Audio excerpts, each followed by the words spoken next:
Welcome to the Select Star Podcast, your resource for innovative technology, developer topics, and more. Here's your host, Margot McCabe from the HarperDB team. All right, hello everyone. Welcome back to the Select Star Podcast. Thanks again for tuning in. Another awesome guest today. We have Ben Lesh, who is the project lead at rxjs, which we will learn a little bit more about. So thanks for joining us, Ben. Thank you for having me. And where are you calling in from? I know you mentioned you're from Michigan. Where are you at now? All right. So I'm originally from Michigan. Right now I live in Austin, Texas. Okay. So, Great city. Yeah. I'm in the Denver area, and for some reason I haven't been to Austin in a while, but when I was there a couple of years ago, people love to draw parallels between Denver and Austin. I don't know. Yeah. There's some similarity. I lived in Columbus, Ohio for a long time, and I think there's probably even more similarities there. They're both state capitals. They both have huge universities. Yeah. But I don't know, Austin's. I mean, hopefully nobody's listening to this that's from Columbus. I love Columbus, but Austin's a little nicer than Columbus as far as on the things to do meter anyway. There's they have South by Southwest and Right.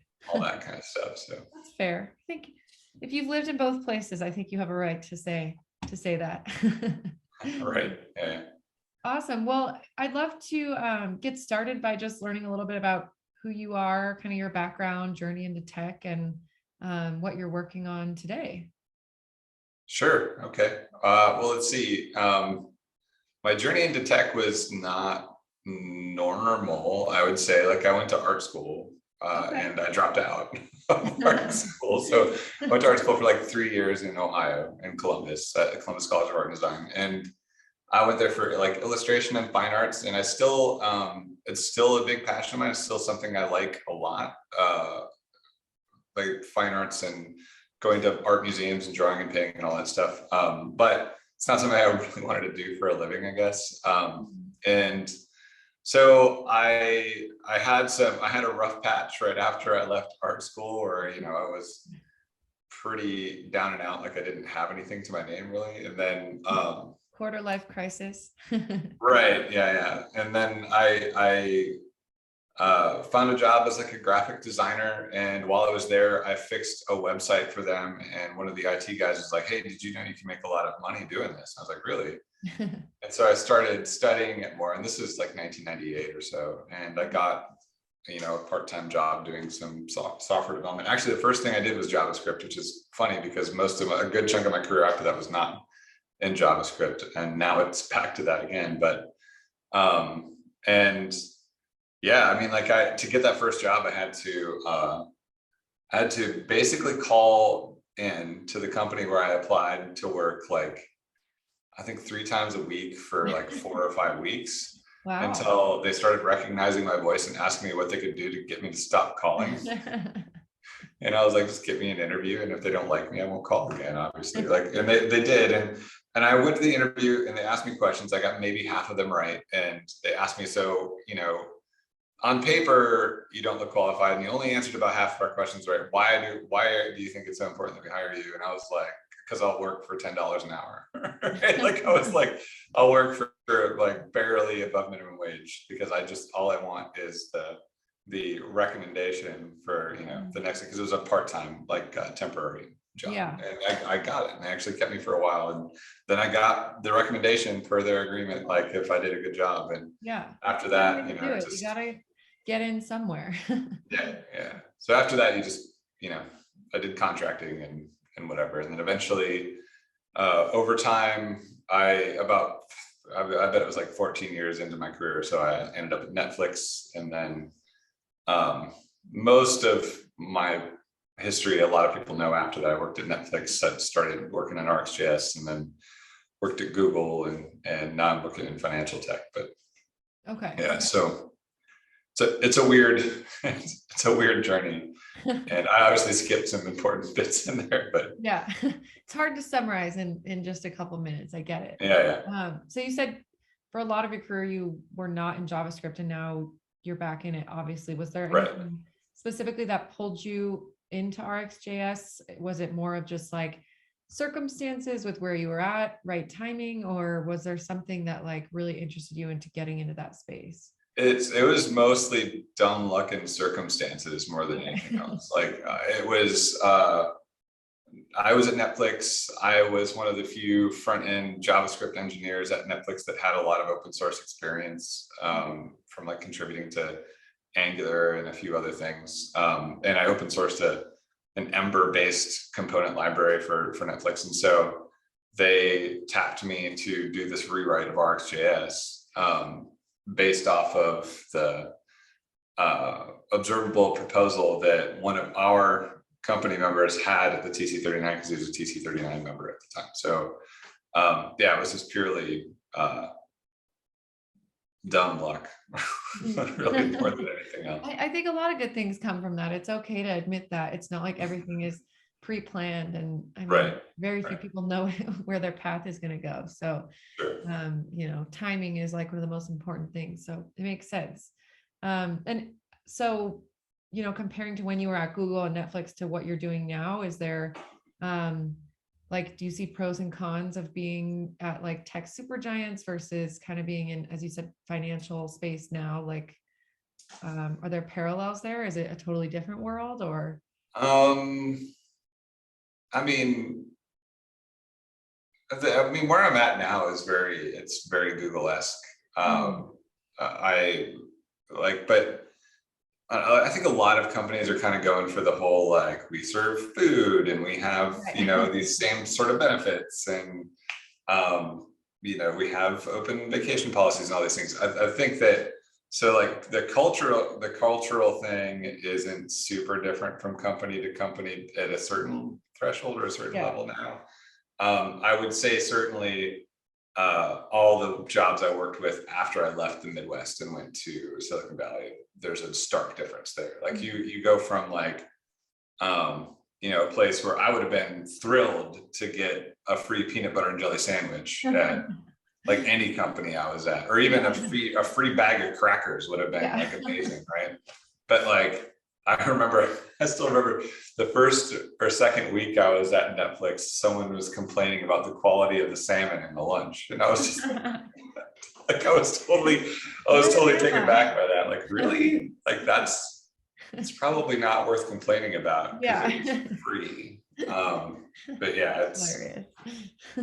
very, very culturally different. You know, like you go from an environment where the salespeople are the rock stars of the company, and like the tech people are like, everyone above the salespeople are like, oh, this is so annoying that these guys are so expensive, or these men and women are so expensive, and they're like, what do they even do except for block the things that we want to do with their complaints? Like, you know, you just like you can feel the contempt coming from like some of the project management and stuff at some of these companies that I work for. Not all of them, but some of them.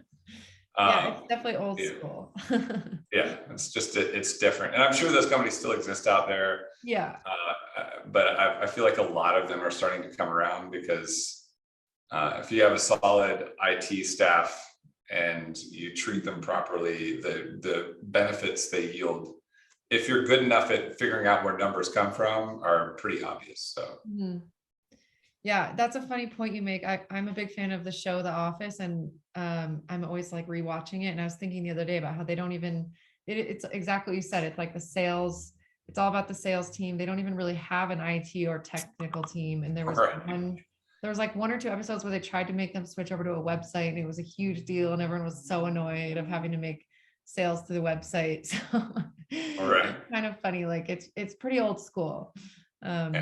But yeah, it is, you're right, it is changing. Like, I love that the flexible vacation and working hours is becoming such a common thing. Some people work better at night or whatever it may be. So cool. Well, let's jump a little bit into RxJS. If, you know, in case people listening aren't familiar with it, would love just like an overview on what it is, what it's used for.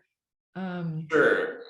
So RxJS is really written around this type called observable, which is, you know, it's part of the TC39 proposal from years back. That proposal is stalled, by the way. It's not dead, but it's you know, been frozen in carbonite or something. Like it may as well be dead. It's no one's championed it, and it's just kind of sitting there, but it's not been shot down. But basically, observable is this type that can encapsulate events over time. So if someone gives you an observable, you can subscribe to it and it'll start giving you events, and you can unsubscribe from it and it'll stop giving you events.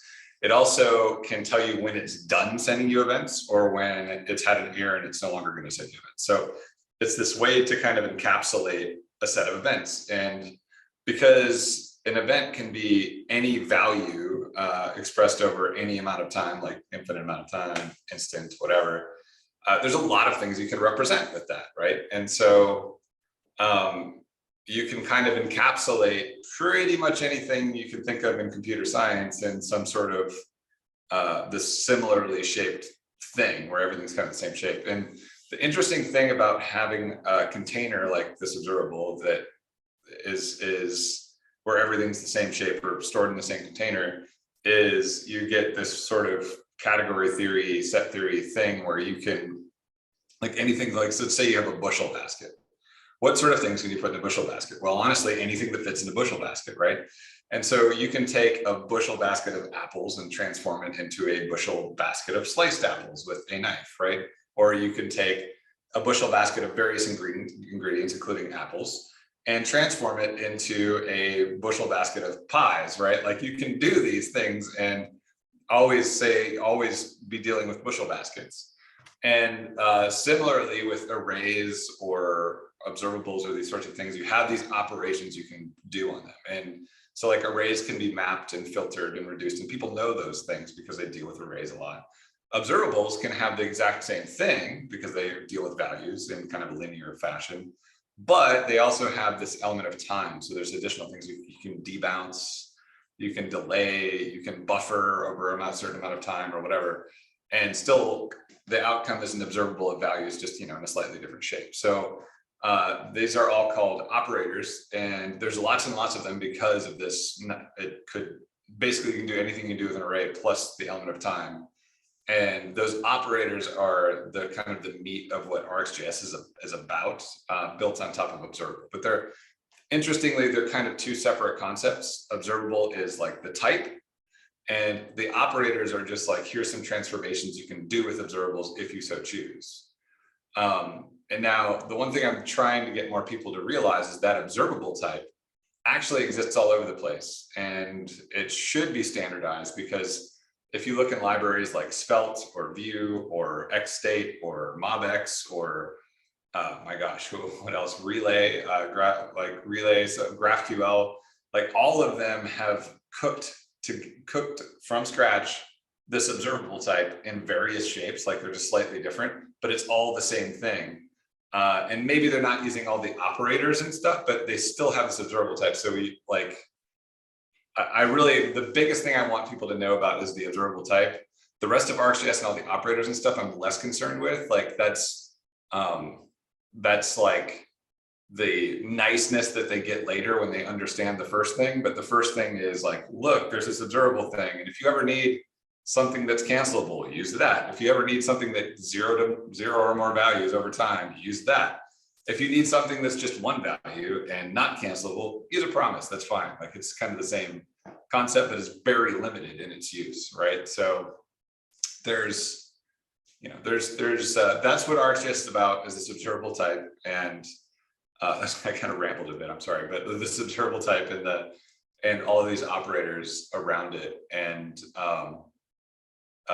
we're trying to, in the near future, actually split the library. So it'll still be the core library, but there'll be other libraries alongside of it where you can just get the observable, let's say, and not have all the operators or whatever if you want to use it. So that's what it's about. Mm-hmm. No, that's helpful. And I like using the metaphor. I think that's always a good way to kind of paint the picture with explaining things like this that might seem abstract or something at first. And so would you say there's certain use cases or projects where RxJS is a better choice over other options? Or like if someone's never tried it before, what would be a good time? It's almost a tricky question, because like, do I think observables belong in most projects? Observables, sure. Right. Full-blown RxJS with operators and everything, maybe not, right? Like maybe maybe people don't need to be merge mapping and concat mapping everything, but I can tell you that the use case coming up where someone wants some cancelable thing that's asynchronous, that happens all the time. And this gives you like a uniform shape to deal with it. Or, situations where someone's like, oh, well, I really want this streaming data over time, but I want to be able to subscribe and unsubscribe from it. And I need some abstraction around it. Like you want it in observable. That's what you wanted. And it's kind of, we're at that stage now where I think more and more people are starting to understand that, but they still keep cooking their own instead of using like a battle tested version of a thing. And it's a little dangerous. It's kind of like people when they used to make their own promises back when promises weren't native in anything. People used to have like, there's all these promise libraries. And there's a set of people that are like, I'm going to go use a promise library, so I don't have to think about this. And then there's a set of people like, no, man, I'm going to roll my own. This is going to be great. And they would get like the semantics wrong, or they'd make something that's kind of unsafe. So, I would say within someone's project, they probably do want to use observables in certain cases where they want cancellation or to deal with more than one value. And full-blown RX, less so. Like projects that are better for that are projects where you're trying to coordinate a lot of different streams of events together. RX is phenomenal for that. If you use anything else but RX for that, you're probably creating bugs, if I'm honest. Like there's so much work that went into making sure that memory was torn down in certain cases and all these other things that are like race condition stuff that's very, very hard for people to reason about or catch when they're just reading code. I would say that rxjs is very, very good for those things. Now, do you need it? Like if I want to click a button and I'm going to go fetch some data and display on the page, no, that's silly. Like just fetch the data and put it on the page. You probably didn't need like a bunch of operators around that. Right. So it could make it easier in some cases. You're dealing with debouncing or something like that, but yeah.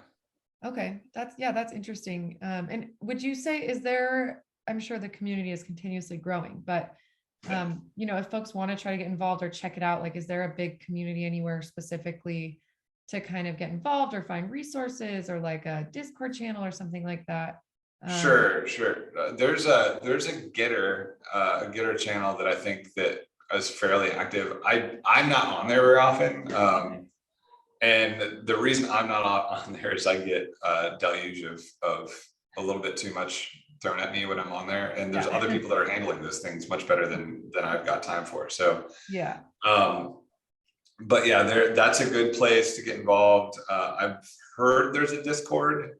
I've never checked that out.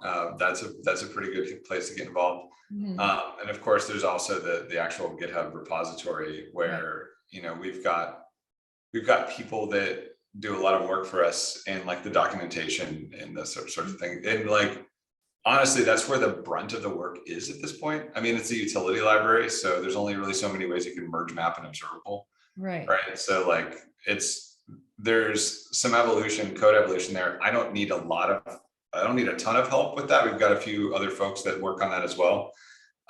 So like the meat of the library doesn't need a ton of hands on keys, but like documentation and honestly, people writing blog articles or doing videos about how to do certain things is more helpful than any amount of contributing to the actual repository. And I think that a lot of people don't realize that because they see like what I'm doing as like being the glory position or whatever.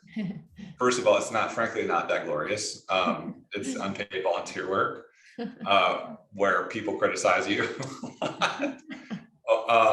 But like, the helping other people understand things is one of the best ways you can contribute to any open source project, to be honest. That's a good reminder. I think people like documentation can always be improved with like any type of product or service or anything, but like that's something we've realized. Even our team has been focusing so much on content creation because the goal is that we have a community Slack channel where folks can pop their questions in, but the goal is that they can find that answer somewhere without like our team having to drop what they're doing to answer that. So it's really cool when you see like the community answering each other's questions and referring them to different links and stuff, and it just starts to build build from there. So it's probably pretty cool to see like, projects like this, just kind of people wanting to get involved and continuously growing. And even if it is a lot of grunt work, I'm sure you enjoy it if you've stuck with it this long. Right. And like, honestly, I think a lot of the growth around RxJS comes from all of the people that write blog articles and, tweet about it and, answer questions on Stack Overflow and that sort of thing. Like that's what, I mean, if you're going to go use some technology and you can't find anything about it anywhere, like you're probably going to move on and try something else. That's, it doesn't feel good to adopt something as a software engineer and be like, I think this might be abandoned. Like it's not really great. So those people are really what make the library successful. And it's really less, folks like me that are contributing code to it, in my opinion. But yeah, that's one of the really cool things about the open source community. So that's awesome. And yeah, just jumping into like I always like to ask folks I chat with, if people listening were or are in your shoes where you were like 5 or 10 years ago or something, or trying to get to a similar space that you are, do you, like, throughout your career, have there been any pieces of advice that have stuck with you, whether good or bad, or like decisions you've made that you wish you did differently, or just like if you could go back and give your younger self any advice? I think everyone has, different insights and different way of putting things, and it's cool to hear like what's kind of stuck with you and helped you along the way. Sure. Yeah. I mean, like, I didn't get like a ton of advice really from people. There are some things I changed about what I was doing that made a big difference in my career, I think, where like, I don't know, the one thing is being open-minded about other tech, which is a big thing. So I was like a .NET developer for a long time, and I worked in Microsoft Technologies, and I didn't come from money. Like I didn't have a lot of money to my own name. I didn't know a lot of people that had a lot of money, and I looked at MacBooks like, who the hell can afford to buy one of these things? Yeah. Like, and why, like, these people are stupid with money. That's what every single person I saw that owned a MacBook, I was like, they just paid triple for a computer that's like half the power of what they could have bought for whatever. Because at the time, that's kind of how it was. Yeah, it was. And, I remember that with like the iPhones too, and all that. Right. Like, but I was that way about a lot of things. Like, one of the things was like a lot of people back then were like, JavaScript is a toy language. There was no such thing as a JavaScript engineer. That was just a weird, unheard of thing.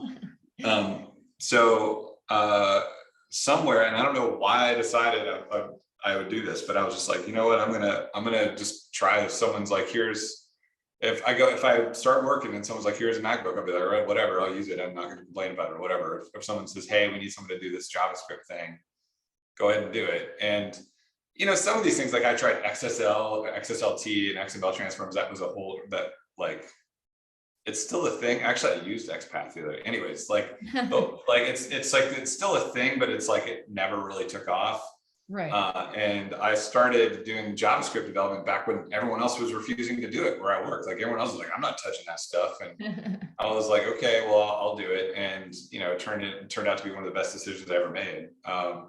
So keeping an open mind is really important. And then the other bit of advice I would have for people that want to see their career grow is to actively help other people on the internet and in the community, like get your name out there repeatedly, doing nice things and helping other people and sharing your knowledge. Like there's a mindset. Some people think like, oh, I'm smart and I know all these tricks, and if I share them with other people, then I'm not going to be as valuable. Like there's people that think this way. I used to think that way a little bit when I was younger. And the truth of the matter is, if you share your knowledge with other people, you become more valuable, not less valuable. Like you're much more valuable as someone that makes everyone around them better. Right. Not to mention you make yourself better. Like when you're trying to teach other people, you have to know stuff even better than you knew it before, than you ever would be as like this lone wolf coder that happens to know how to do everything. That's not super valuable for a company. That's like, oh yeah, Ben can go and knock things out, but like other than that, like, it's like, I wish I had 10 Bens. And then if you ask that person like, well, what would you pay if you found somebody that was like him that could make everyone else like him? They're going to be like, I'll pay him a lot more, right? Because it's so much more valuable. So helping other people is a big deal. Netflix discovered me because I was answering a lot of Stack Overflow questions about Angular back in the day when there wasn't a lot of documentation about it. So that's how I got my job there, even though I didn't work on Angular stuff when I got there. Being involved in open source got me to work on rxjs, right? Like, going out and doing things like speaking at meetups and other things got me invited to go speak at larger events, which gets you noticed by people. And then it's variously, it ends up being like feathers in your cap in a variety of ways, helping other people to where, not to mention you do all this networking, and a lot of the jobs that you get later in your career come from that sort of networking and people having a positive opinion of you. So like people that are sitting at home right now, like scared to get up and do a talk, write a blog, right? Like get started. Yeah. If you're scared to write a blog, stop it. Like just do it. Like it doesn't even matter. It's like if people are like, oh, well, someone's already written about this. Yeah, well, so what? Like they haven't written about it like you've written about it. Have you ever been to a library? It's tons and tons of books about the same exact thing. Like it's fine. It didn't stop those other authors, and it's about what speaks to the person reading it. So like, I don't know, people need to get out there and help other people learn things and share their knowledge, and sharing your knowledge will make you smarter and will make you more valuable. It will never make you less valuable. Right. So yeah, I hear that same story over and over about, similar to what you're saying with Stack Overflow, like people that are sharing their knowledge and not really expecting anything. Like you can't do it just because you're expecting a certain outcome, but as you said, having an open mind, and then maybe someone will approach you about some opportunity, even if it's 5 years down the line, they'll be like, oh, I saw this blog series you did. That's really cool. Like I think, you just have to get your name out there, get involved.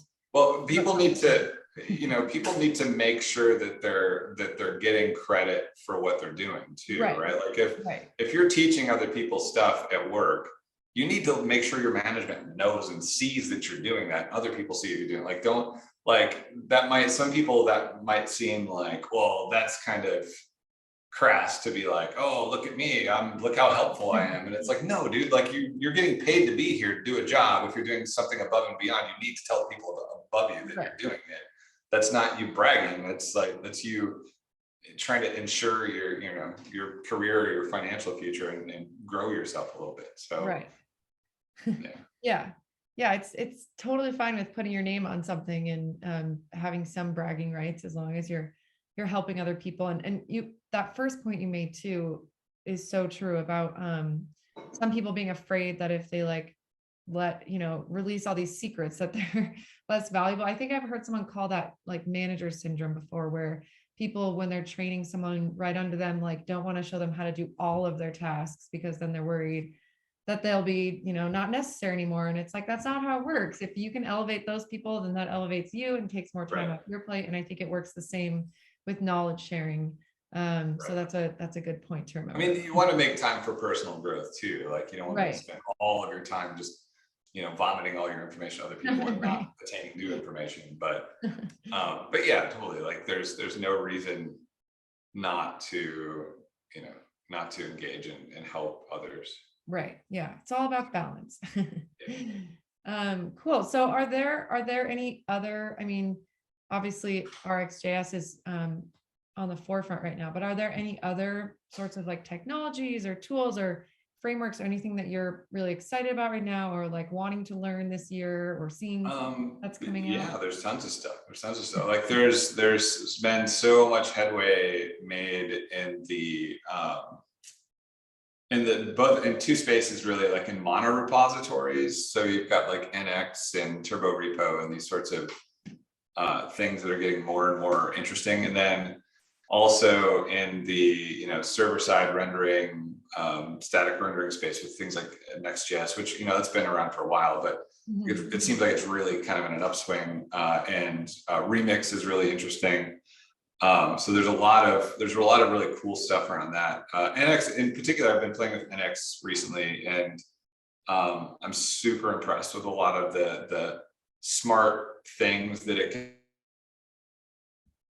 do that are very practical and real world for like various use cases. Like you can take your repository and be like, okay, so these packages in my repository, these two here are only visible to these two here. And, you know, so if anybody else tries to import this thing, they're going to get errors at build time. Like they shouldn't be doing that. And there's some really smart and interesting and nice things about that. And it's got a lot of like a plugin architecture where you can be like, nah, I don't want to use Babel. I want to use, you know, SWC or whatever. And it just plugs in and goes. And those things like that, the stuff like that, this sort of tooling is super duper interesting to me, because I think that the world has been evolving in that space, but also suffering simultaneously for anyone that has to maintain like their Webpack and Babel updates and whatever. It's just a nightmare. So yeah, that sort of stuff's very exciting to me. And you know, the server-side rendering stuff is very exciting as well.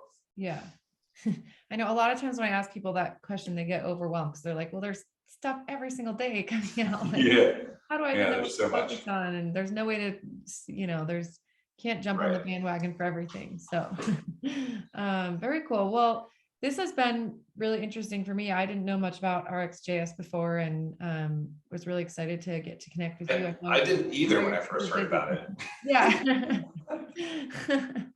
that just goes to show, you know, how necessary, I guess you would say that it is. Even if you don't know about it, it seems like right when you found out about it, you wanted to get involved. So clearly you guys are doing something right. Something we're trying. Most of it honestly has been total just like very, very lucky to have the community and the people that are excited about it and have been contributing content and things like that and spreading the word. Yeah. It's all about the community these days. And are you going to be speaking at any conferences or anything coming up? Let's see. I just spoke at Render ATL. In September, there's a conference in Croatia called InfoBip that I'll be speaking at.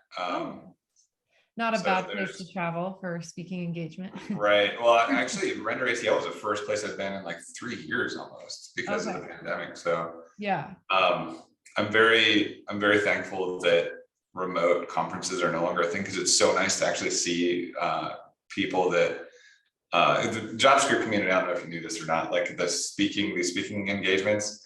It's actually a very small community. Like you end up seeing the same group of, you know, it's like 300 or 400 people. Like, and 300 or 400 people is a lot of people, but like, you know, it's like a small high school, right? Like you see the same people enough, and you know who they are, and you get to hang out with them. It was really good to see a lot of people again at Render, and I'm looking forward to doing some more of that. Because there's a lot of really interesting conversations amongst these creators at those conferences. So. Yeah. I definitely have that one on my list for next year, you know, now that we're starting to get back into the in-person game as well. I saw like, I feel like every single person I follow on Twitter was posting about Render this year. So yeah, it's a good time. It's very different. It's very different from other tech conferences, and it's a lot of fun. Cool. That's awesome.